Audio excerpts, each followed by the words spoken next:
So guys, बहुत सारा request के बाद आज मैं आप लोगों को दिखाने जा रहा हूँ नैकप्रो पी प्रोटीन आइसोलेट का लैब टेस्ट रिपोर्ट, जहाँ पे ये कंपनी क्लेम करते हैं 80% protein content dry basis value. आज हम लोग लैब टेस्ट रिपोर्ट देखेंगे दो लैब्स का, साथ में अमीनो एसिड प्रोफाइल टेस्ट भी देखेंगे। ये जो प्रोडक्ट है मैंने अमेजन से परचेस किया था, जहाँ पे मेरा कॉस्ट जो है अराउंड ये आया था जो आप स्क्रीन पे देख पा रहे हो। मैं थोड़ा पैकेजिंग के बारे में बोलूँ, जैसा ऑलमोस्ट हर सभी जो प्रोडक्ट्स है नैकप्रो का जैसे पैकेजिंग रहता है वैसे ही आपको देखने के लिए मिलेगा।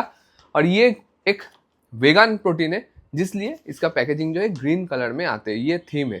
ठीक है, प्रीमियम पैकेजिंग है, जिप लॉक जो है बहुत ही प्रॉपर है, यहाँ पे कोई भी दिक्कत है नहीं। अभी थोड़ा मैं इन डिटेल बात करता हूँ कि इसका मैन्युफैक्चरिंग और मार्केटिंग कौन करते हैं। मैन्युफैक्चरिंग करते हैं Nakpro nutrition, A division of NDPL, जो आपका बेंगलुरु जो जहाँ पे है वहाँ पे इसका मैन्युफैक्चरिंग यूनिट है, और सेम कंपनी इसका मार्केटिंग भी करते हैं। मैं आप लोगों को बोल दूं, जब मैंने इसका टेस्ट किया, मतलब टेस्ट मतलब पी के देखा कि ये कैसा लगता है। सो मैं बार बार बोलता हूँ कि वेगान या फिर प्लांट प्रोटीन मुझे सही नहीं लगता है, और जैसे कि ये अनफ्लेवर्ड है इसीलिए वो सेम ही है मेरे लिए कि मुझे तो अच्छा नहीं लगा। पर हो सकता है कि जिन लोग ये प्रोडक्ट को यूज़ करते हैं उन लोगों के लिए ये सही है, इसीलिए वो बार बार इसको यूज़ करते हैं। पर हम लोगों को क्या देखना है कि जो क्लेम किया जा रहा है वो क्लेम सेम है या फिर ज़्यादा है या फिर कम है, साथ में अमाइनो स्पाइक है कि नहीं है। ठीक है, मैं आप लोगों को बोल दूं सॉरी, यहाँ पे आपका जो मेन इंग्रेडिएंट्स है वो है आपका पी प्रोटीन आइसोलेट।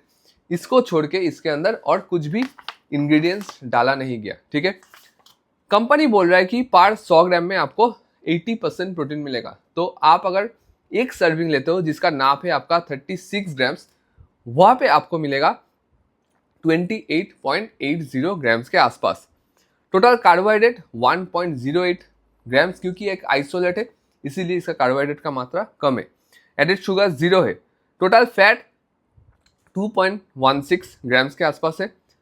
बाकी यहाँ पे कंपनी ने टोटल अमीनो एसिड प्रोफाइल का जो डिटेल्स है वो मेंशन किया है, मतलब ऑल टोटल मिला के कितना होता है वो नाप यहाँ पे मेंशन किया है, पर इंडिविजुअली जो अमीनो एसिड प्रोफाइल है वो मेंशन नहीं किया है। पर वो चीज़ मैंने यहाँ पे कर दिया और आप लोगों को दिखाऊंगा कि each and every amino acid profile का क्या रिजल्ट आते हैं।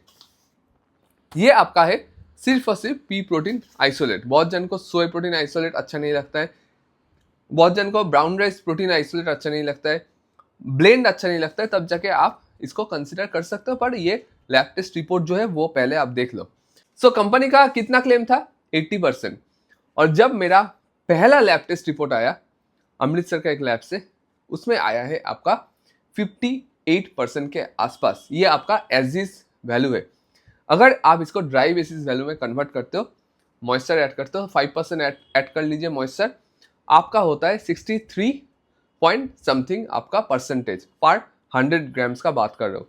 कंपनी का क्लेम था कितना? 80%। यहाँ पे ऑलमोस्ट 17% के आसपास कम है। फर्स्ट लैब टेस्ट रिपोर्ट में मेरे हिसाब से तो ये पास नहीं कर पाया। सेकेंड लैब टेस्ट रिपोर्ट मैंने करवाया और एक लैब से, जो रिपोर्ट मेरे पास आया with amino acid profile test, वहाँ पे मैंने ड्राई बेसिस वैल्यू चेक किया। ड्राई बेसिस पे वहाँ पे सेम वैल्यू आया 63 पॉइंट समथिंग, जो आप स्क्रीन पे देख पा रहे हो। यहाँ पे भी आप बोल सकते हो कि लैब टेस्ट रिपोर्ट में जो क्लेम वैल्यू है उससे 17% के आसपास कम है। मतलब यहाँ पे भी ये डिजास्टर रहा। ठीक है, मतलब जो क्लेम किया जा रहा है उससे बहुत ही कम है। सो ये था ओवरऑल आपका लैब टेस्ट रिपोर्ट। अभी देखते हैं जो प्रोटीन आपको दिया जा रहा है क्या वो अमीनो स्पाइक थे। तो ये अमीनो एसिड प्रोफाइल टेस्ट जो है आपके स्क्रीन पे, यहाँ पे कोई भी रिपोर्ट जो है अमीनो स्पाइक का नोटिफिकेशन यहाँ पे, या फिर आप बोल सकते हो कि इंडिकेशन यहाँ पे नहीं देख पा रहे। मतलब ये प्रोडक्ट जो है अमीनो स्पाइक तो है नहीं, पर जितना मात्रा में प्रोटीन क्लेम किया जा रहा है उतना मात्रा में इसमें मिला नहीं मेरा 2 लैब टेस्ट रिपोर्ट से। ठीक है, बाकी ये वीडियो कैसा लगा डेफिनेटली कमेंट कीजिएगा, लाइक कीजिए, शेयर कीजिए, चैनल को जरूर सब्सक्राइब कीजिए। अच्छे से रहिए, हेल्दी रहिए।